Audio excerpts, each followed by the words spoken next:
What's up, guys? Belmont here. So, we're finally getting to see the very first trailer for Metroid 5. Dread, let's watch it. Okay, now we go. There we go. Metroid 5. We've all been waiting so long for this, ever since Samus returns. Okay, this isn't actual in-game footage, it's more like cinematics, and I really love the design of Samus's new power suit. You can see that there are those strands that look like they're muscles. I really like this.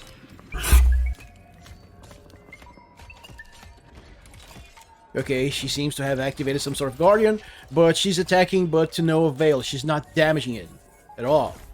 You can see right there, the missile did jack shit.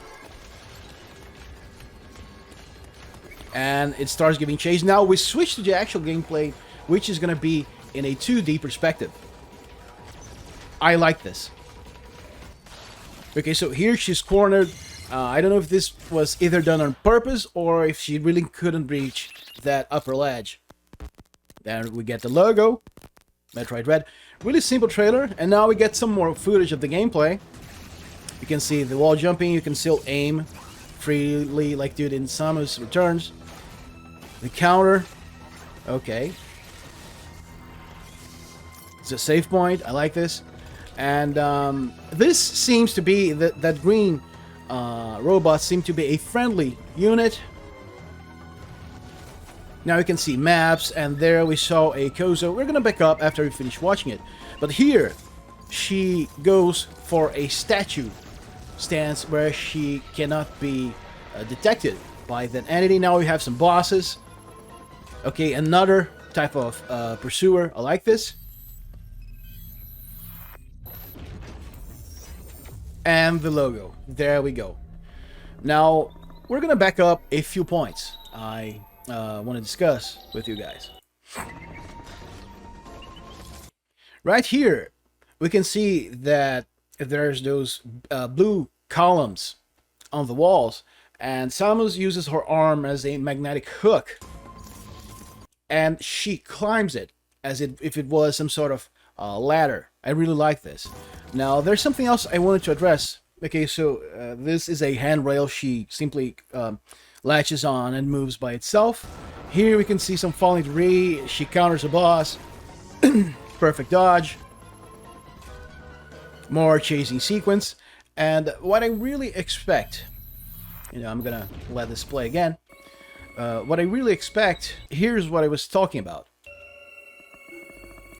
You see, those weaves beneath the armor plating, they're like muscles, and this was deliberate.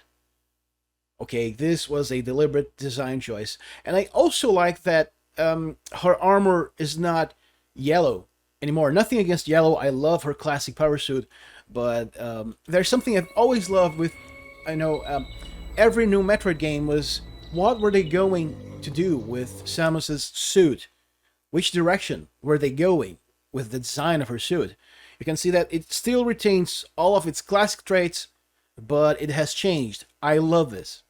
Well, actually, I think this is one of the things most fans will look forward to whenever a new game, a new Metroid game's announced. Now, for this part in particular, you see, this game, this Metroid 5, is giving me serious Metroid Fusion vibes.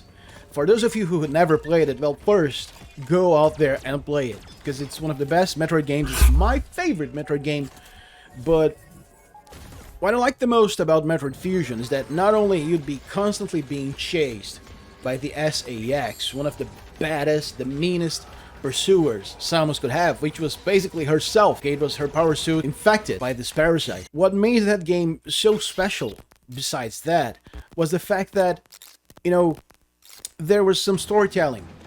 You'd be always talking to your commanding officer, you'd be getting directions, you'd be getting interactions, you'd be getting inputs, and that made a whole lot of difference. Now, I loved the original Super Metroid, and it has no interaction whatsoever. Aside from the opening cutscene, which is pretty much Samus talking to herself, but the way things were put into Metroid Fusion made us connect even more with the characters, made us connect with even more with what we were doing. Sorry, alarm. I swear to God, I'm gonna break this fucking phone. But as I was saying, this is what I like. This is what I expect the most out of this Metroid game. You know, for us to have all of that being chased element, which happened in Resident Evil Nemesis and such, but with that added effect, with that added side of storytelling. You know, give us that. It's been done in the past. It's nothing new for Nintendo to do. They just have to repeat and change, of course, some things they've done in the past.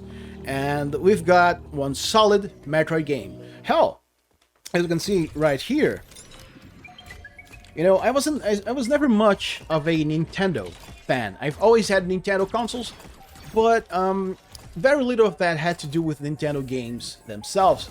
But as you can see right here, I'm sorry, my camera is not so good. I bought a Nintendo 3DS. You know, one of the main reasons why I bought it was Samus Returns, which is one of my favorite games.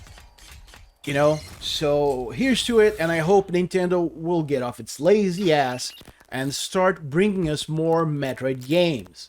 They don't have to be colossal projects like the Prime series, which was fucking amazing. No, they can be this standard 2D game release, you know, one every year or every 2 years. They have the manpower to do this, okay? It's Nintendo we're talking about, not you and I, alright?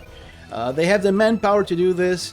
Nintendo is a company that is very resistant to change. They don't like changing things way too much. And in Super Metroid's case, you know, this is a good thing because the surprises we have, they're all very measured, they're all very tailored, and we always know what we're gonna get with a new Metroid game.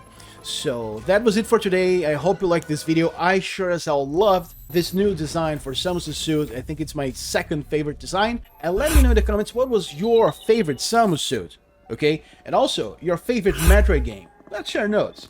So that was it for today. Take care, and I'll see you next time. Later.